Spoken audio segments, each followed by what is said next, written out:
Today, I'm very happy to introduce our guest speaker, Dr. Leslie Scalatine. Dr. Scalatine is a psychologist in private practice in Northern California, where she treats both teens and adults. Dr. Scalatine is a certified ecotherapist, and she runs workshops for therapists on climate change and nature-based therapy. Welcome, Dr. Scalatine. Hello. Tell us, how did you come to this work around climate psychology? Yeah. Well, I'll say that prior to climate psychology, I've, excuse me, had an interest in psychology since I was a teenager and went to college as a psych major. And in college, took an eco-psychology class and then participated in some eco-psychology research. And so I just want to share that, like, I've always had this interest and knowledge of both combining psychology and the environment and the impacts they have on each other. But the real kind of initiation into climate psychology happened by living in Sonoma County. And in 2017, there were the devastating wildfires that came through my community. Oh my goodness, I'm sorry. No worries, it's fine. Yeah, so here I was in 2017 working in private practice as a therapist. And in that October, these fires came overnight and devastated the community, destroying over 6,000 homes. The sky is black, and evacuating and trying to assess my own safety, my office, if it was going to be okay. And it really changed everything. I had clients contacting me who had lost their homes, who were also evacuated. And it was like this moment in time where I realized graduate school didn't prepare me for any of that. Like, I knew how to treat trauma, but I didn't know how to treat it while I was going through it. And so it was almost like learning by doing and figuring it out, and then trying to understand what's happening with the climate, and how do I as a human, how do I as a therapist help other people navigate this changing, world. And so it really changed after 2017. Climate psychology happened because I endured a kind of a natural disaster, and then my practice started to change, and clients were coming because they were impacted in various ways. Wow, that sounds very intense and brave. But how did living through these climate events and disasters impact your work? Mm-hmm.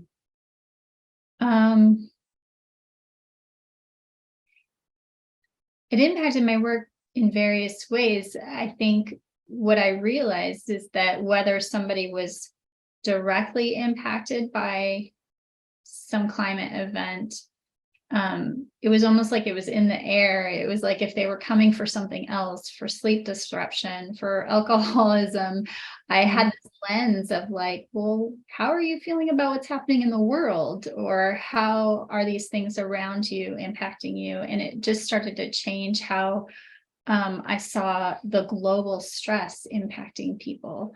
So that was the start of it.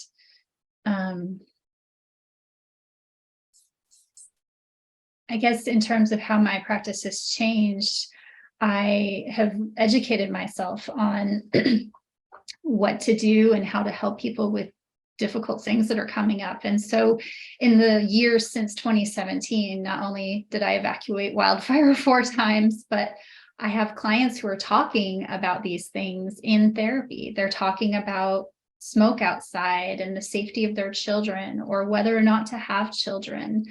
They're worried about the heat waves and their newborn babies, and they are worried about flooding currently in California. So I think then it became very real. It was no longer this like global warming that's been talked about for decades. It was happening in our own, backyard, so to speak. And I want to say this isn't just for California, this is everywhere. Like we're all impacted by Mhm. climate change across the country, across the world. Yeah. Um, So it was no longer a concept, it was a lived experience that you were experiencing at the same time as your clients. mhm, Mhm. yes. Yeah. Well, I mean, since we're all going through this, as you say, what do you think other therapists need to know? I mean, Yeah. I put a slide together about this. I think it was a learning experience for me. So, what I've come to realize that other therapists need to know first is about you as a human being, right? So, as a therapist, before we can help other people with climate change, um, I think it's important to kind of explore what's your own climate story. And what that means is whether or not you've experienced any climate disasters, whether that's a hurricane, flooding, heat wave, fire, or what are your feelings about it? So you maybe haven't directly experienced it, but what kinds of emotions come up when you see others experiencing it, or you worry about the future? And that's, I think, the starting point for therapists. So probably prior to 2017, I did not completely examine my own ecological grief or eco anxiety. I don't even know if those terms existed back then, but I think the number one thing is for therapists to first kind of assess what's going on for them. And that's the starting place. Um, I would say the other thing I think therapists need to know is really to understand what the signs of burnout are, or vicarious secondary trauma and compassion fatigue. What I find is that a lot of therapists, I don't think we realize that we're like first responders. We're first responders of people's mental and emotional health. When the fires happened, as I'm evacuated in a hotel room, I'm having clients calling me saying they're evacuated, they lost their houses, they're asking if I'm okay. And so there was this level of just kind of, I'm in it too, but I'm responding. And then I'm, kind of helping people. And I just took on more work and more work. And I think so many therapists have done that, especially during the pandemic, as there's been a mental health crisis, is to just work more and help more. But the reality is that I think now therapists are realizing there's a level of burnout happening. mhm. And kind of the hard way. I think as a therapist, I really minimized my own experience. And so because I didn't lose my house, I thought, well, people have it worse. It's not that bad. But what I realized was I started to, as I'm treating people with climate related trauma, I started to have nightmares of fire and Mm. tsunamis and these different things happening. And what I had to figure out, is this my own anxiety or is this vicarious trauma? And it was kind of a complex thing that I really only figured out by going to my own therapy. So I think for therapists, it's really helpful to understand not just what these terms are, but what are the differences between them? And then how do we tease out like what to do when we're experiencing some, compassion fatigue or vicarious trauma? That makes sense. Yeah. Yeah.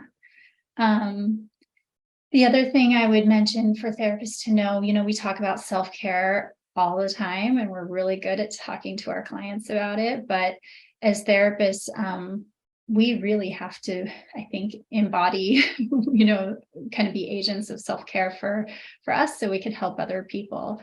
And there's that term about like putting your oxygen mask on before your child on an airplane. I think for therapists, we have to put our oxygen mask on first, right? Before we can help Mhm. clients. And so, self-care, there's the macro level, which is, healthy eating and sleep and exercise, taking a vacation. And then there's the micro levels of self-care. And what I have found, the micro levels are so important.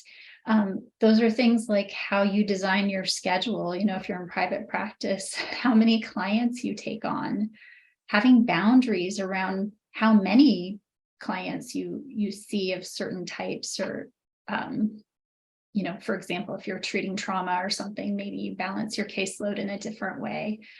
I also find micro self-care, like taking 5 minutes between a session to just breathe, maybe lay on the floor and feel your body, kind of just relax for a couple of minutes. That's what I mean by micro self-care. So Those are great suggestions. yeah. And then, of course, I mean, for me, spending time in nature is key. Going outside, whether it's just enjoying like my backyard or going on a hike, I find it necessary. It naturally regulates my nervous system. And there's research to demonstrate that is true for people. And I find that a huge form of self-care. Yeah. The other thing I would mention for therapists to know is, I think, especially in private practice, it can be isolating. So really to reduce one's isolation, and you can do that in so many ways, of course, in your own personal life. But as a therapist, I think consultation groups are key, or one-on-one consultation. Your own personal therapy can be a great form of support and managing stress. And then what I really found was online groups and organizations around climate change helped me to feel less alone with this, and then find tools to kind of help other people. So, I mean, I think most therapists are probably familiar with the pillars of self-care. I think it's important just to highlight, right? Self-care is on so many different levels. Mentally, mental breaks, emotional self-care, right? Therapy, journaling, things like that. Physical, environmental self-care. I think part of it, is, are you living in alignment with your values and living a life that's, taking care of your community, the planet? Spiritual, recreational, social. I mean, these are all just different forms. So I won't go into them too specifically, but I thought I'd make mention. Yeah, thank you. Mm-hmm. Yeah. Your question. The question is, how can therapists help people bringing climate concerns or distress to therapy? How can therapists help them? Yeah. Well, I kind of came up with these 6 steps of climate aware therapy, and it was from a combination of my own research, my own experience, and then some of the organizations that I belong to, kind of some of their key takeaways. So number 1, I think identifying climate concerns and emotions is the first step, and really helping normalize that, it's okay to have some, it's normal to have anxiety about what's happening on this planet. It's not pathological. It's normal to have some sadness and some grief about the loss of species or changes that are happening where you live. So I think the first step is really helping clients to identify their concerns and feelings and validate them. And then from there, I think really assessing somebody's level of distress. How much is it impacting their functioning, their life? Are they having any symptoms?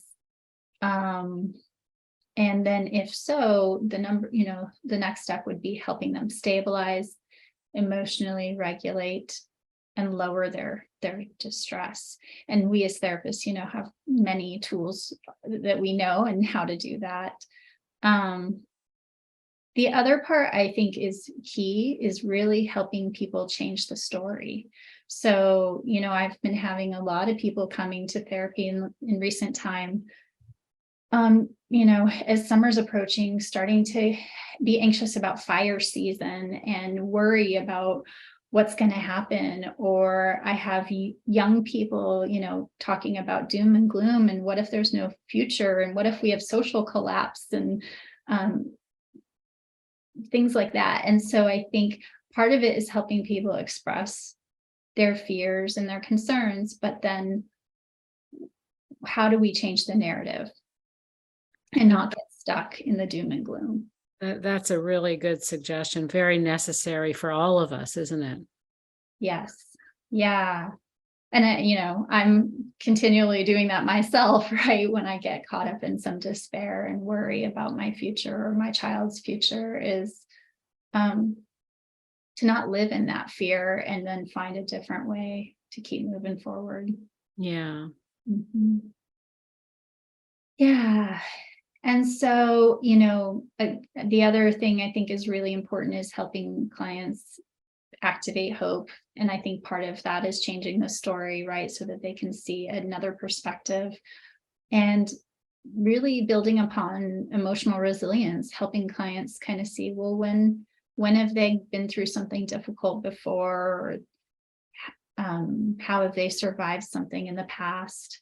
What are their strengths? What do they have to offer the world, other people? Um, and then moving into action, I think a lot of times with climate grief and anxiety, people feel helpless and powerless, like they can't do anything. And this is too big of a problem, is what I often hear. And so really helping one move into action, and it can be on a very small level in terms of like, what are they doing in their own life that is, you know, if they're concerned about these issues, maybe they look at, their meat consumption or their shopping, consumption, or the kinds of, organizations they support. So starting within, I think, is first, and then kind of moving into their neighborhood, their community, and going. Great idea. And it's, taking action helps people feel more in control of what they can control, I would assume. Yes. Mhm. Great. Yeah.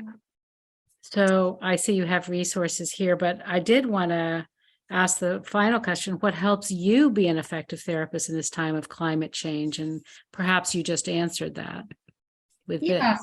I would say, for me personally, my own personal therapy has been really helpful in helping me feel supported, feel less alone, and just kind of work through some of my emotions that I think as a Mhm. therapist, I was really good at stifling. Good for everybody else to be there for others, but sometimes my own was left unexamined. So my own personal therapy has been a key. And then also my personal time in nature is a must. And I find that really helps me feel connected to something larger than myself. It reminds me too of like what's alive, and I see things changing and evolving when I go outdoors, and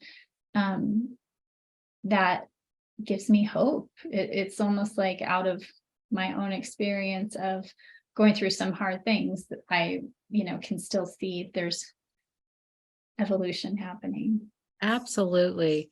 Well, is there anything else you'd like to add before we end this really helpful presentation? Well, here I have this list of resources, and I will add the very first one. There is the Climate Psychology Alliance of North America, and I found this organization to be a wealth of information. Through the Climate Psychology Alliance, I found there to be like-minded people. I'm part of their listserv. I have, there's a directory where you can find climate aware therapists. So it's a great resource, for therapists themselves, but also if you want to refer clients to somebody who's knowledgeable in this area. They host climate cafes, where an opportunity for anybody to attend an online group where they can explore climate emotions. So I really just want to give a lot of credence to this amazing organization for the work that they're doing. And it's been instrumental and helpful to me in many ways. And then there's several other resources here of organizations that are doing amazing work around climate change and helping people feel connected, supported in many different ways. Well, these are wonderful resources, and thank you so much for sharing your personal experience. I think it's invaluable for other therapists. I'm sure people watching this will really appreciate it. Thank you again, Leslie. Thank you, Barbara.